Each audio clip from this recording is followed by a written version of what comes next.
Heureuse de vous présenter cette rétrospective, l'hebdo de l'éducation nationale et nouvelle citoyenneté. Mesdames et messieurs, bienvenue. Et voici pour vous le sommaire. Comment mettre fin à l'agression rwandaise dans l'est du pays? Intellectuels, scientifiques et étudiants ont apporté leurs recommandations lors du colloque national sur la sauvegarde de la souveraineté et de l'intégrité territoriale du pays. À suivre dans ce magazine. Et puis, les élèves finalistes en option pédagogie ont débuté leur stage dans le but de concilier les théories apprises à la pratique. Dans la peau des enseignants, ces élèves s'adonnent à la gestion d'une salle de classe et à la didactique.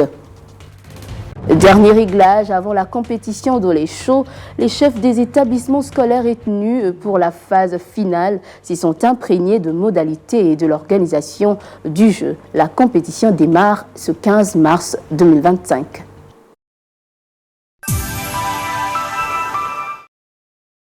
Que les violences contre les femmes perpétrées par l'armée rwandaise et ses alliés dans l'est de la RDC résonnent tristement en ce mois de mars dédié aux droits des femmes. Le gouvernement souminois a réuni intellectuels, scientifiques et étudiants lors d'un colloque sur la sauvegarde de la souveraineté et de l'intégrité territoriale. Plusieurs recommandations ont été formulées pour mettre fin à cette agression rwandaise. Regardez.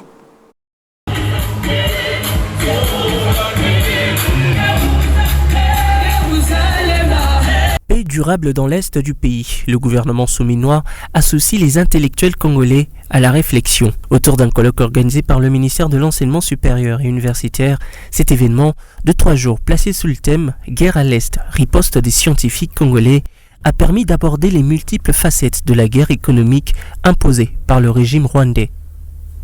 Les participants ont formulé plusieurs propositions, parmi lesquelles la ratification par la RDC du mémorandum sur les crimes de guerre et l'intégration de l'intelligence artificielle dans les stratégies nationales pour prévenir les conflits et les violences basées sur le genre. Pour sa part, Judith Seminois a salué la mobilisation des intellectuels, soulignant que la souveraineté et l'intégrité territoriale concernent chaque Congolais. Vos interventions ont mis en lumière l'importance d'une approche intégrée incluant tous les acteurs de la société, gouvernement, universités, société civile, secteur privé et communauté locale pour défendre notre souveraineté. À ce titre, les recommandations qui viennent d'émerger de ce colloque seront essentielles pour orienter les actions à venir. Je m'engage à veiller à ce qu'elles soient prises en compte dans les décisions politiques et stratégiques de mon gouvernement. Elle a également appelé à la solidarité et à l'engagement de l'enseignement supérieur pour préserver l'unité nationale et la souveraineté du pays.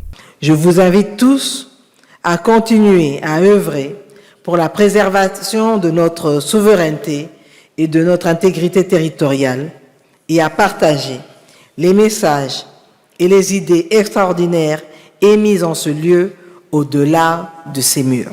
Prenant la parole, Raissa Malou, ministre d'État à l'Éducation nationale et nouvelle citoyenneté, a insisté sur le rôle crucial de l'éducation pour lutter contre la désinformation et la manipulation idéologique.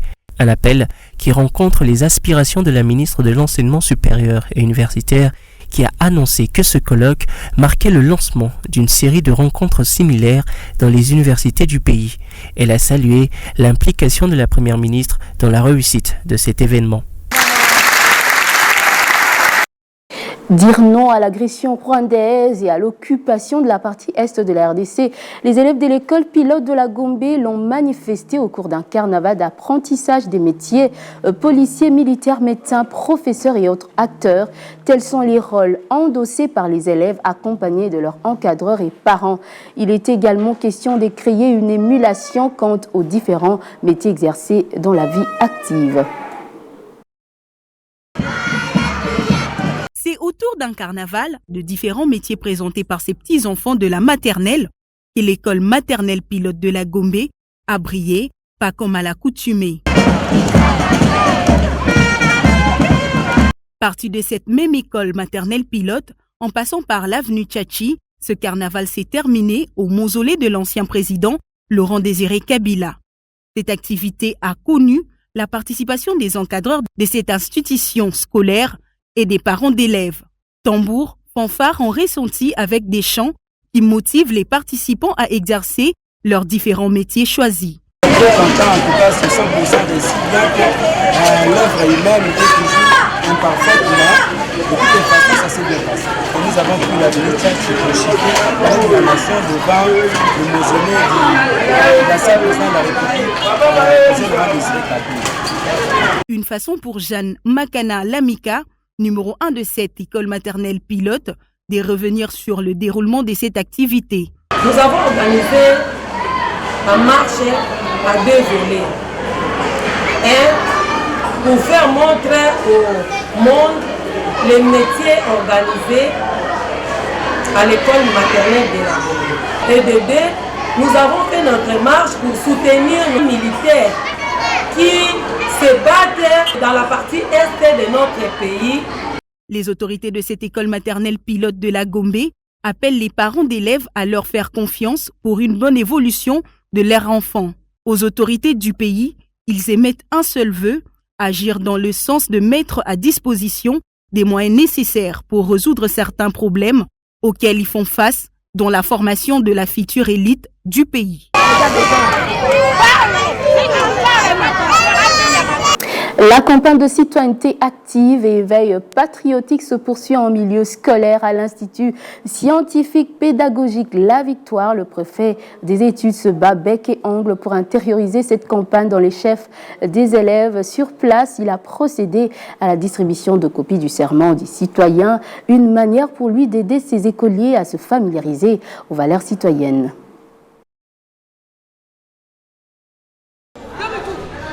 À l'Institut scientifique et pédagogique de la Victoire, les préfets des études Bernard Ndombelou Toufouefoua fait de la campagne du patriotisme son cheval de bataille.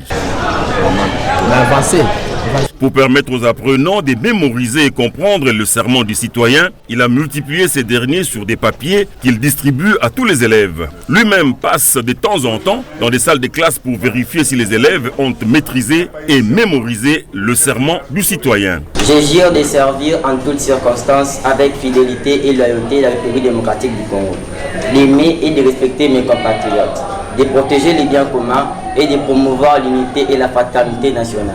Le préfet des études Bernard Ndombelou Toufouefoua émet le vœu de voir ce serment du citoyen être intégré comme leçon dans le programme national d'enseignement.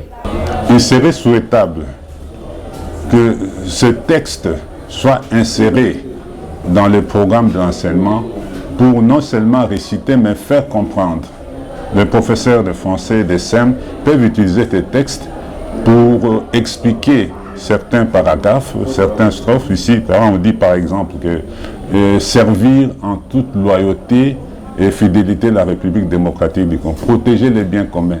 Ça, on peut intégrer ça comme l'hymne national aussi, qui doit être intégré dans les textes et que les professeurs de français puissent tout tirer là-bas. Cela permettrait aux enfants de bien comprendre le message et de l'appliquer à l'avenir. Tous les retardataires, tous les dérangeurs, au lieu de punir autrement, nous les obligeons à réciter mentalement le serment. S'ils n'arrivent pas à réciter, on ne l'accepte pas à l'école après 7h30. Le souhait le plus ardent du préfet Bernard Ndombelou Toufouefoua est que les apprenants comprennent véritablement la profondeur du serment du citoyen et qu'ils vivent selon le contenu de ce serment du citoyen. Vous devez vous mettre debout et réciter Dans le même registre, allons à l'Institut technique industriel et professionnel de Bumbu, où le préfet des études fait de la campagne des citoyennetés actives et veille patriotique son cheval de bataille. Pour preuve, Jérôme Paloukou a définitivement renvoyé de l'école 15 élèves qui avaient profité de la dernière pluie pour se livrer aux actes de barbarie au sein de l'établissement. Anthony Chamba nous en dit plus. À l'Institut technique industriel et professionnel de Bumbu, les préfets des études, Jérôme Paloukou, ne transige pas avec l'ordre et la discipline. Il se pointe toujours tôt le matin pour contrôler l'arrivée des apprenants. À l'heure de la campagne du patriotisme et de l'éveil de la conscience nationale dans des écoles, Jérôme Paloukou veille à ce que tous les élèves mémorisent et récitent convenablement bien le serment du citoyen. Jérôme Paloukou a tenu à donner le véritable sens du patriotisme aux élèves. Pour un patriote qui ne respecte pas le chronogramme, il ne l'est pas. Et nous vous avons dit tout le temps que vous, les techniciens, vous êtes les acteurs du développement de notre pays. Et le développement du pays n'a pas besoin de retard. Demain, vous êtes le PDG de la SNEL, vous êtes le PDG de la Régie des eaux, vous êtes le PDG de l'Office des routes et vous allez commencer à arriver au travail en retard. Le préfet Jérôme Paloukou a saisi l'occasion pour annoncer aux apprenants que les élèves barbares qui avaient profité de la dernière pluie pour se lancer des pierres et des sachets d'eau et se battre sont définitivement renvoyés dès l'école. Le préfet des études, Jérôme Paloukou, a déploré le fait que le parent ne soit pas venu signer le bulletin des élèves lors de la récente proclamation, ce qui constitue une faute grave.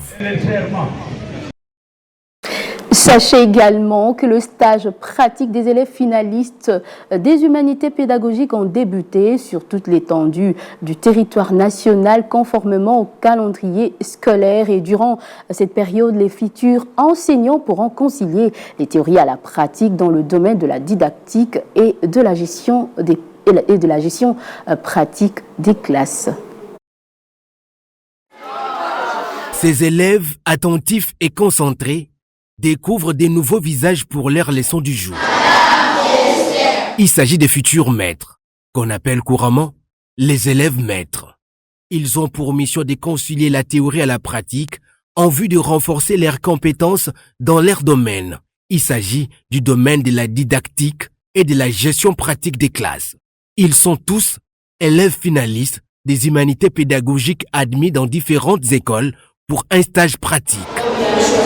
Aux questions de savoir comment ces élèves maîtres doivent s'y prendre, quelle est la pertinence de ces stages et les rapports entre l'école d'accueil et les encadreurs des stages, Patience Mbouloiseau, enseignante à l'ISP Gombe, donne ici quelques explications. On doit accroître les connaissances, tout ce qu'on a appris à l'école, pour aller observer tout d'abord. On observe, on critique ensemble avec l'encadreur. Nous avons quelques disciplines qu'on en tienne compte. Surtout la didactique générale et la pratique professionnelle. C'est à la pratique professionnelle où les professeurs de la pratique, parce qu'on a un professeur de psychopéda, on a aussi un professeur de la pratique. Là, ça se focalise vers le professeur de la pratique professionnelle. Celui-ci apprend à l'élève maître comment gérer sa classe, comment observer la leçon, comment être à mesure de critiquer la leçon, comment concevoir une fiche de préparation, comment concevoir le journal de classe, comment concevoir des prévisions des matières, comment faire des recherches même à l'Internet pour ramener du nouveau à la matière, comment consulter les différents livres, ce que nous appelons communément les matériels didactiques adéquats. Et les stages se préparent d'abord à 3 niveaux. Le premier niveau, c'est le stage 1. Dans le stage 1, l'élève maître va faire des tours avec son encadreur, juste pour aller observer. C'est ce que nous appelons les stages de découverte ou les stages passifs. L'élève maître observe et ils reviennent à l'école. Ensemble avec les conseillers ou l'encadrant, il est capable de leur dire comment bien critiquer. On critique quoi? Les procédés de la leçon, la méthodologie, les méthodes et techniques, les approches utilisées pendant l'observation passive ou pendant les stages de découverte. Chers élèves maîtres, soyez fiers de notre beau métier. Vous devez aimer enseigner, mais pour bien enseigner, il faut être compétent, compétente. Pour bien enseigner, il faut mettre en place les principes. Ce qu'on vous demande d'abord à l'école, la régularité, la ponctualité, une très bonne morale. Les encadreurs des stages et les écoles d'accueil apporteront leur contribution pour permettre à ces élèves futurs maîtres d'acquérir les connaissances pratiques afin de bien répondre aux besoins professionnels dans le recrutement des enseignants les 6 premières années de l'éducation des bases. Et puis, vous le savez, cette semaine a été marquée par la célébration de la journée dédiée aux droits de la femme. Les femmes éducatrices du ministère de l'Éducation nationale et Nouvelle Citoyenneté se sont donné rendez-vous dans la salle Maman Diankeba à Limete. Au cours de cette journée d'échange et de réflexion, les femmes éducatrices ont plaidé pour les recteurs, pour les retours de la paix dans l'Est de la RDC. Les femmes éducatrices du ministère de l'Éducation nationale et l'initiation à la nouvelle citoyenneté étaient en fait le week-end dernier à l'occasion de la commémoration de la Journée internationale des droits de la femme. Cette célébration a été organisée de main de maître par le ministre provincial de l'Éducation, ville de Kinshasa, Jano Kano-La-Rose. Tenu dans la province éducationnelle du Moamba, le prophète de la dite province éducationnelle, Astrid Namboui, a souhaité la bienvenue à toutes les femmes éducatrices dans les merveilleux cadres de la salle du lycée Mama Diankeba.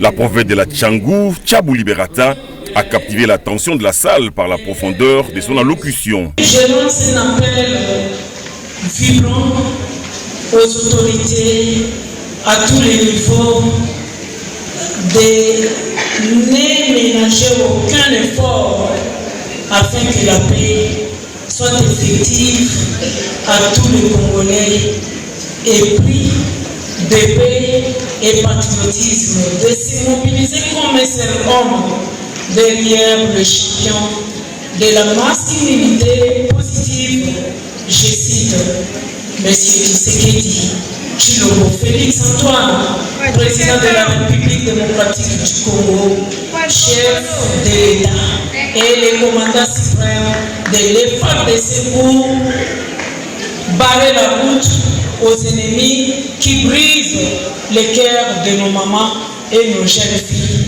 à l'est du Congo. Dans son adresse, le ministre provincial Jano Kano-La-Rose a plaidé pour que chaque Congolaise, où qu'elle se trouve, se lève et se batte pour la sauvegarde de l'unité nationale et l'intégrité du territoire national.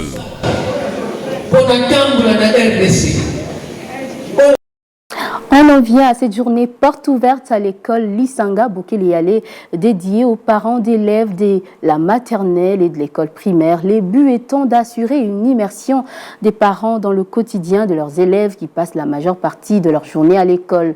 Résolution des exercices, assistance aux cours, telles sont les activités que cet établissement a présentées au menu de cette journée féerique. Journée porte ouverte c'est jeudi à l'école maternelle et primaire de Lisanga Bokeliale, une initiative de responsables de cet établissement scolaire en vue d'associer davantage les parents d'élèves à s'imprégner de la scolarité de leurs enfants. L'objectif étant de favoriser la réussite scolaire et de comprendre le fonctionnement de l'école, à en croire les autorités de cette dernière. L'école ouverte consiste à recevoir les parents qui viennent étudier avec les enfants pour qu'ensemble, surtout les parents, voient comment ça s'est fait en classe, comment les enfants étudient, dans quelles conditions ils étudient, mais aussi nous choisissons des leçons qui semblent être très compliquées pour les élèves. Alors, en contact avec des parents voient comment nous procédons en classe et comment ils doivent faire aussi à la maison, parce que l'école, les études, c'est pas seulement ce qu'on fait en classe, mais aussi une majeure des choses qu'on fait à la maison. Une démarche appréciée par les parents d'élèves. Nous sommes invités pour assister, voir comment nos enfants contribuent et voir comment est-ce qu'ils s'appliquent, surtout ça. Surtout ça, nous devons le voir. Si l'enfant ne s'applique pas bien, nous, parents, nous sommes là pour intervenir et l'aider à mieux s'améliorer pour avoir des bons codes. Après les leçons en classe, les élèves et leurs parents ont résolu ensemble des exercices donnés par les enseignants. Une journée qui se présente riche en termes d'enseignement pour toutes les parties prenantes. C'est officiel, les activités parascolaires ont démarré dans toutes les écoles de la sous-division urbaine de Bandundu-Ville, conformément au calendrier scolaire du ministère de l'Éducation nationale et Nouvelle Citoyenneté. L'objectif principal de ces activités est de renforcer le lien entre les élèves en promouvant l'amour, la fraternité et le patriotisme. Un reportage de Nicolas Kingwangwa. Les activités parascolaires ont officiellement démarré ce mardi 11 mars dans toutes les écoles de la sous-division urbaine de Bandundu. Organisées sous l'égide de la sous-division urbaine de Bandundu-Ville, ces activités s'inscrivent dans les calendriers scolaires du ministère de l'Éducation nationale et des Nouvelles Citoyennetés. L'objectif principal de ces activités est de renforcer les liens entre les élèves en promouvant l'amour, la fraternité et le patriotisme. Elle constitue également un cadre propice à l'épanouissement physique et mental des apprenants. Le lancement officiel a été présidé par le directeur provincial de l'éducation nationale et nouvelle citoyenneté, Hervé Mugueta, en présence de l'inspecteur principal provincial, Roland Kizini, et du Diprocope Pemba Apollinaire. Dans son discours, Hervé Mugueta a salué le travail accompli par Madame la chef de la sous-division, soulignant son engagement à respecter les directives officielles. La cérémonie a débuté par la prestation des serments des élèves, symbolisant leur engagement à respecter et à servir leur pays avec dignité. Un moment fort a été marqué par l'expression de solidarité des élèves de Bandundu envers leurs camarades de l'Est de la RDC victimes de violences perpétrées par la rébellion du M23. Nos esprits sont tourmentés par les graves et de la guerre d'agression de l'armée rwandaise sous coulisses du mouvement rebelle M23 et AFC de Corneille-Nantes. Veuillons garder une minute de silence en mémoire des victimes dont le nombre s'élève au-delà de 3000 personnes tuées et violées.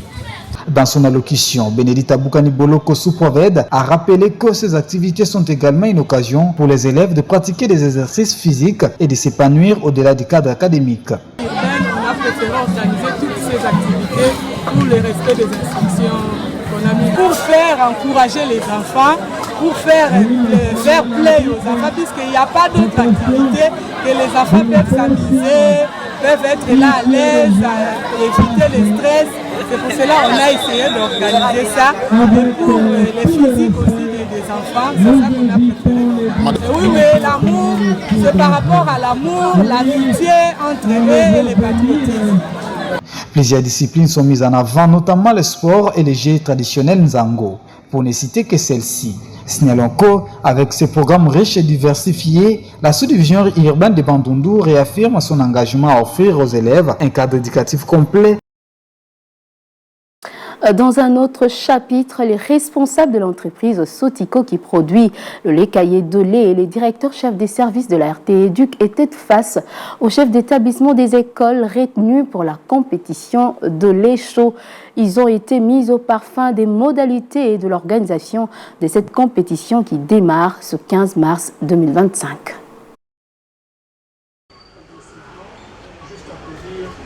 Promouvoir l'excellence scolaire et la culture générale parmi les élèves et chercher à réveiller le héros qui somnole dans chaque enfant à travers les jeux, encourager l'esprit de compétition saine et le travail d'équipe, offrir une plateforme de visibilité aux écoles participantes, divertir et éduquer le public, voilà autant d'objectifs poursuivis par Dolécho.